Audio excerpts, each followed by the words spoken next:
Hello my dear CLAT aspirants, कैसे हैं आप सब। Welcome to the official channel of law prep tutorial. I am your mentor Harshvardhan Tripathi and I am going to discuss CLAT 2026 के लिए क्या करना चाहिए। जी हाँ, CLAT 2025 is all around the corner and 2025 में आपके जो भैया दीदी हैं, आपके जो सीनियर्स हैं, वो ये पेपर को लिखने वाले हैं, राइट डाउन करने वाले हैं। और कहीं ना कहीं कुछ लोगों ने ये मन बना लिया है कि अब क्लैट 2026 की प्रिपरेशन हमें करनी है। अगर आप इस वीडियो को देख रहे हैं और आपने लॉ प्रेप ट्यूटोरियल को अभी तक ज्वाइन नहीं किया है, हो सकता है कुछ कारण आपके हो सकता है सेल्फ कॉन्फिडेंस हो, पर मैं आपको ये कहना चाहूंगा कि अगर आप इस वीडियो तक पहुंचे हैं तो मेरी इस बात को ज़रूर जान लीजिएगा कि इस प्रिपरेशन में अगर ढंग से हम लगते हैं तो 12 महीने की पूरी पूरी मेहनत लगती है। लोग ये कहते हैं कि ये एग्ज़ाम 6 महीने में निकाला जा सकता है, 3 महीने में निकाला जा सकता है, बट आप किसी भी टीचर से कहीं पे भी पूछिएगा, वो ये बोलेगा कि बेटा ये कॉम्पिटिटिव एग्जामिनेशन है जिसको साल भर 1 लाख से ज़्यादा लोग लिखते हैं। कहीं ना कहीं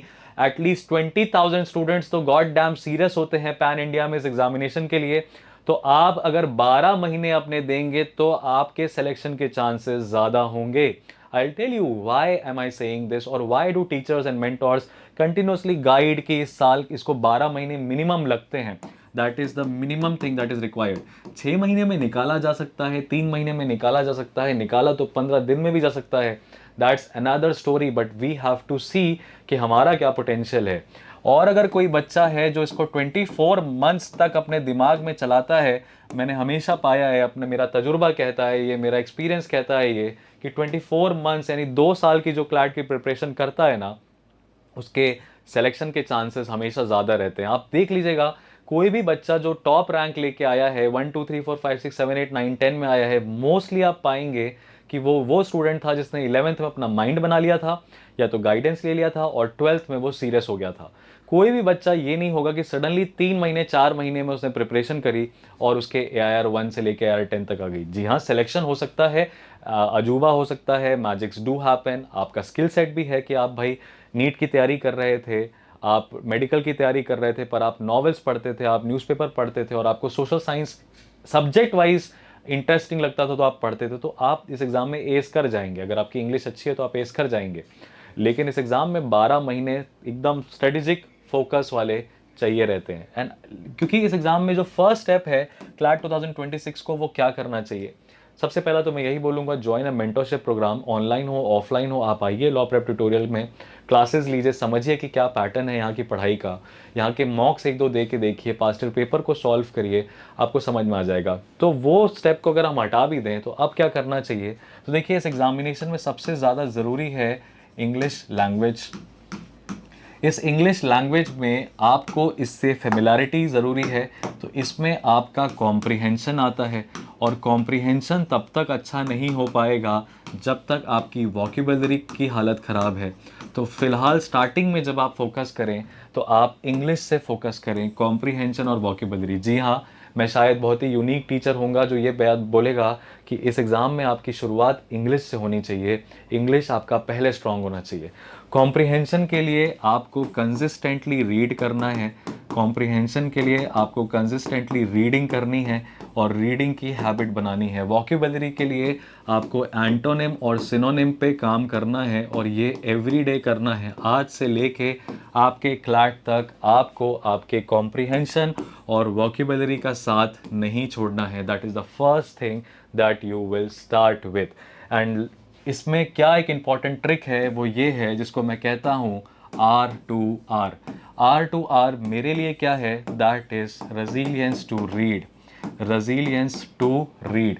अगर एक बच्चा 2 घंटे बैठ के लगातार कोई चीज़ को रीड कर सकता है बिना सिंगल मिनट के डिस्ट्रैक्शन के, तो वो ये एग्ज़ाम निकाल सकता है। तो रेजिलियंस टू रीड आपको एटलीस्ट 120 मिनट्स का चाहिए।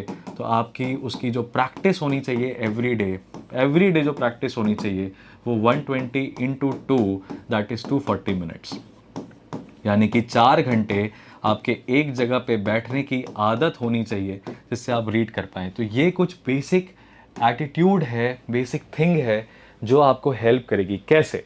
देखिए, अगर आपने आपका कॉम्प्रिहेंशन और वोकेबलरी इंप्रूव करने के लिए न्यूज़पेपर उठाया और उसको पढ़ना स्टार्ट किया, तो आप दोनों बेंचमार्क को अचीव कर जाएंगे। यानी कि आप रीड भी करेंगे, आप समझेंगे भी। तो इसके बाद इसीलिए तीसरा जो हथियार है हमारे पास वो न्यूज़पेपर है, कि हमें न्यूज़पेपर्स को सीरियसली लेना चाहिए। अब स्टार्टिंग में जब आप न्यूज़पेपर को पढ़ते हैं, ओरिएंटेशन का प्रॉब्लम है यहाँ पे। एक्चुअली आप जब पेपर को पिकअप करते हैं तो आपको यूँ लगता है कि उस पेपर में हमें सारी चीज़ें फैक्चुअल पॉइंट ऑफ व्यू से निकालनी है, और आप बहुत ज़्यादा फैक्ट्स और डेटा सेट पे फोकस करते हो।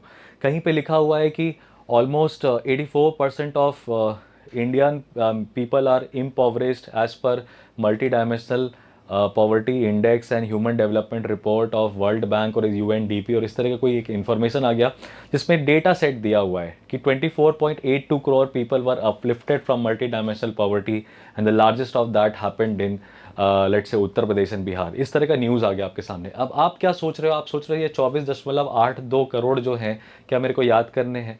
क्या मेरे को यूपी बिहार याद करना है? रादर इस पॉइंट ऑफ टाइम पे आपका क्या फोकस होना चाहिए? आपका फोकस होना चाहिए उस न्यूज़पेपर के अंदर topic understanding, topic and context की अंडरस्टैंडिंग, टॉपिक एंड कॉन्टेक्स्ट की अंडरस्टैंडिंग। डेटा सेट्स को पिकआउट मत करिए, देखिए, क्योंकि वो रटने वाला काम है, वो नोट मेकिंग के टाइम पे, वो रिवीजन के टाइम पे आप कर सकते हैं। कॉन्टेक्स्ट अंडरस्टैंडिंग यानी कि अगर कोई टॉपिक आ रहा है पॉवर्टी के ऊपर, तो पॉवर्टी के पैरामीटर्स क्या होते हैं, पॉवर्टी के पैरामीटर्स क्या होते हैं, मल्टी डायमेंशनल पॉवर्टी क्यों कह रहे हैं, क्या डायमेंशंस है पॉवर्टी के। तो इन सब चीज़ों को पढ़ने के लिए आपको जाहिर सी बात है न्यूज़पेपर में एडिटोरियल्स जो होते हैं वो इन सब चीज़ों को फोकस करते हैं। तो एडिटोरियल्स आप किसी भी न्यूज़पेपर का उठाइए, द हिंदू का उठाइए चाहे इंडियन एक्सप्रेस का उठाइए, ठीक है, द हिंदू का उठाइए चाहे इंडियन एक्सप्रेस का उठाइए, आप किसी का भी न्यूज़पेपर उठाइए, कोई भी न्यूज़पेपर उठाइए, दोनों के जो एडिटोरियल्स हैं वो आपको रीड करना चाहिए। ठीक है, जो भी आपके पास आपके शहर में आ जाए या आपके नसीब में हो या आपके घर में जो भी आ जाए। ठीक है, मेरा अपना पर्सनल चॉइस है द इंडियन एक्सप्रेस का। I always prefer the Indian Express over the Hindu, because हाल फिलहाल के कॉम्पिटिटिव एग्जामिनेशंस में I am seeing that Indian Express वो सारे टॉपिक्स को कवर करता है, द हिंदू बहुत ही सेलेक्टिव है अपनी इंफॉर्मेशन में।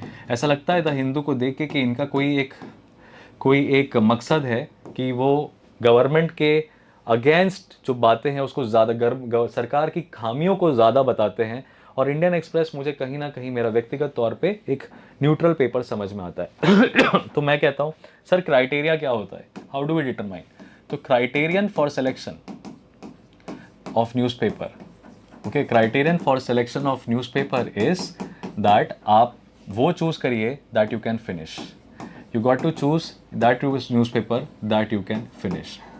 And lastly, इसके बाद जो फोर्थ स्टेप लेना है आपको, फोर्थ स्टेप लेना है वो है आपको लीगल नॉलेज। फोर्थ स्टेप लेना है आपको लीगल नॉलेज में, और लीगल नॉलेज के लिए आपको गाइडेंस चाहिए, क्योंकि इस नॉलेज में एक तो आपका स्टैटिक आता है जिसमें आप 4 सब्जेक्ट्स पढ़ते हैं basically, contract, torts, criminal, constitution and criminal.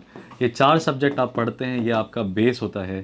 लेकिन इसमें सबसे इंपॉर्टेंट कंपोनेंट होता है करंट लीगल अफेयर्स, क्योंकि हाल फिलहाल क्लैट के पेपर में देखा गया है कि करंट लीगल अफेयर्स जो है वो बहुत ज़्यादा इंपॉर्टेंट होता है। ठीक है, अभी आप देखेंगे कि हम आपको स्टार्टिंग में जब गाइड कर रहे हैं 2026 के लिए क्या बेसिक स्टेप्स है जो हमें लेने चाहिए अभी से, right from the month of December to January, क्या स्टेप्स लेने चाहिए, तो वो इन सब जगहों पे आपको फोकस करना चाहिए, क्योंकि ये करते करते आपको 2 से 3 मंथ्स, 2 to 3 मंथ्स आपके लग जाएंगे, 2 से 3 महीना लग जाएगा।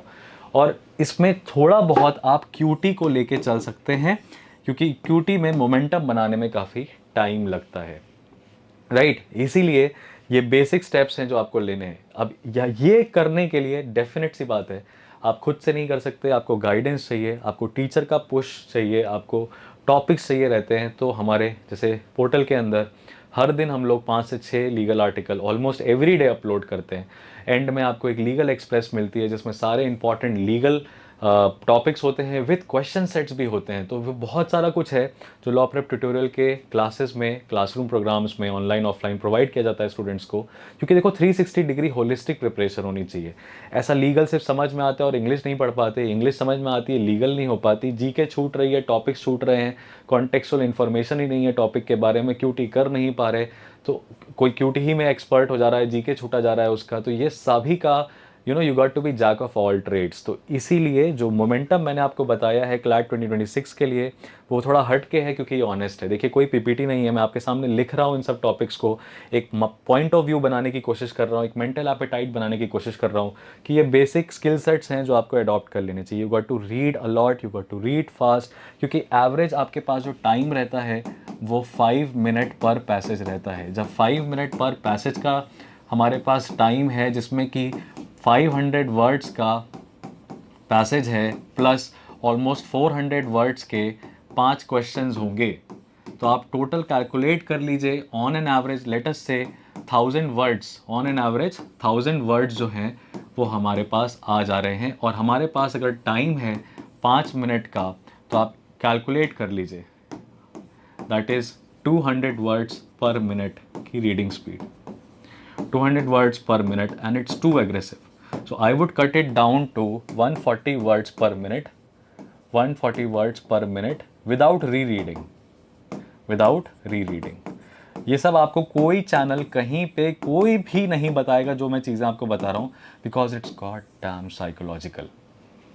Okay, it's all psychological. ये ट्रेट्स होते हैं जो आपको डेवलप करने चाहिए। 140 वर्ड्स पर मिनट की रीडिंग स्पीड विदाउट री रीडिंग। तो इसको आप टेस्ट कर सकते हैं आपके इंडियन एक्सप्रेस या द हिंदू के पेज से। अगर मैं द हिंदू की बात करूं तो द हिंदू में जो एक एडिटोरियल वाला पेज होता है और इंडियन एक्सप्रेस में जो एडिटोरियल वाला पेज होता है, तो उसमें ये जो एडिटोरियल होता है इसको आपको 3 मिनट में कवर करना चाहिए। अगर आप 3 मिनट में इसको पढ़ ले रहे हैं और उसके बाद एक ब्लैंक पेपर पे इसकी समरी बना ले जा रहे हैं आप, तो भाई आप ये एग्ज़ाम में भी क्रैक कर सकते हैं। नहीं कर पा रहे हैं तो ये स्किल सेट है जो आपको डेवलप करना है। तो ये रही द हिंदू की बात। और अगर इंडियन एक्सप्रेस की बात करें तो इंडियन एक्सप्रेस में मैं आपको एक्सपेरिमेंट के तौर पे ये छोटे वाले आर्टिकल्स बता रहा हूँ। आपको ये आर्टिकल्स को 2.5 मिनट में पढ़ना रहता है। अगर आप 2.5 मिनट में ये आर्टिकल पढ़ ले रहे हैं एक ही बार में और इसकी समरी बना ले रहे हैं, तो आप निकाल लेंगे। पर वो समरी सही है कि नहीं है, आपको एक बार किसी विशेषज्ञ के पास जाके वो समरी को चेक कराना चाहिए। तो मेरे जैसा टीचर अगर मौजूद है, लॉ प्रेप के टीचर्स अगर मौजूद हैं, तो वो ये काम आपके लिए कर सकते हैं। और अगर आप मुझसे कनेक्ट में हो तो आप ये काम करवा सकते हो, अपने स्किल सेट को डेवलप कर सकते हो, टेस्ट कर सकते हो कि आपका कॉम्प्रिहेंशन सही है कि बुरा है। तो ये कुछ बेसिक तरीके हैं मेरे, जो आगे आने वाले टाइम पे क्लैट 2026 के लिए मंथ वाइज स्ट्रैटेजी भी बताएंगे, कुछ बेंचमार्क्स होंगे वो भी बताएंगे आपको, किस तरीके से एग्ज़ाम को स्ट्रेच करना है वो भी बताएंगे। लेकिन ये जो मैंने 4-5 चीज़ें आपको बताई हैं, आप इनको करना स्टार्ट कर दीजिए और एक गाइडेंस के अंदर आ जाइए जहाँ पे आपकी प्रिपरेशन को स्ट्रीमलाइन किया जाएगा। क्योंकि अब क्या है, अब पूरा फोकस 2026 की तरफ होने वाला है, पूरा रुझान हमारा 2026 की तरफ होने वाला है। और हमारे लिए आप एक फोकल पॉइंट ऑफ व्यू के ज़रिए से महत्व रखते हो। तो आप देखो 2025 में पेपर एनालाइज करो कि इस तरह का पेपर आया इस साल का, 5 साल के पेपर पहले के भी लगा लो, एक अनुमान लगा लो और उसके बाद अपनी प्रिपरेशन को इन 5 सिंपल स्टेप्स से स्टार्ट करो। This was Harshvardhan Tripathi. I will keep seeing CLAT 2026 aspirants on this channel on a regular basis, and kindly, if you are new to law prep tutorial, kindly subscribe to the channel. If you have a friend who is preparing for CLAT and should watch this particular video, kindly share this particular video to that particular aspirant. Well, thank you so much. All the very best.